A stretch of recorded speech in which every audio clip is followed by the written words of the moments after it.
ভাই মাহির আব্বা আমার কিছু করবে না তো? আমি ওসবের কিছু গ্যারান্টি দিতে পারবো না। ওকে দেখলে ওখান থেকে কেটে পড়বে।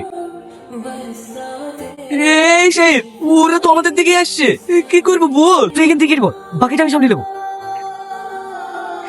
আমি রনকে কিছু শিখাইনি, আমি ওকে যেতে বলেইনি, আমি রনকে শিখে দিয়েছি। যা করেছি করেছি, এবারের মতো ছেড়ে দিলাম। খাওয়া দাওয়া করে এসছো? মুখে কোনো কথা নেই? হ্যাঁ খেয়েছি, তুমি? হ্যাঁ খেয়েছি। হাতটা দাও। হ্যাঁ, হাতটা দিতে বললাম। এটা আমার নাম্বার, রাতে কল দিও। আমি আর কাল থেকে কলেজে যাবো না। যদি মাহি আমার ব্যাপারে জিজ্ঞেস করে তাহলে বলবো ও বেড়াতে গিয়েছে। ঠিক আছে, রোহন কাল কলেজে যাবো না বললে বল। ঠিক আছে, আমি দেখছি ও কলেজে আসে কিনা। আসছি আসছি।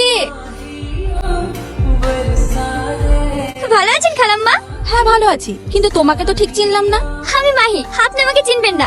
আমি আর রোহন একই কলেজে পড়ি। রোহনকে কলেজে যাওয়ার জন্য ডাকতে এসেছি। ও ভেতরে আসো মা।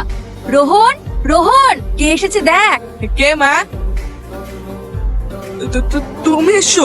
কল করোনি তো? আমার ফোনে রিচার্জ শেষ তো, তাই ভাবলাম একবার ডেকে নিয়ে যাই। কই এখনো রেডি হওনি যে? দেরি হয়ে যাবে না? হ্যাঁ হ্যাঁ যাচ্ছে। তুই কলেজে যাবো না বললি যে?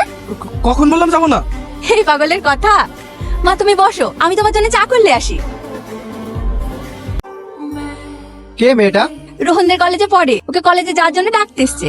ও রোহন অনেক লাকি যে আপনাদের মতো আব্বু মা পেয়েছে। সবার ভাগ্যে আব্বু মার সুখ থাকে না। পাগলি একটা, আমরা তোমার কেউ হই না বুঝি? তোমার যখন মন যাবে তুমি তখন আমাদের বাড়িতে চলে আসবা। ঠিক আছে খালাম্মা, আজকে তাহলে আসি। সাবধানে যাবা, আর আমার এই পাগলটাকে একটু দেখে রাখবা। কোথায় যাচ্ছ তুমি? কোথাও না। আসো।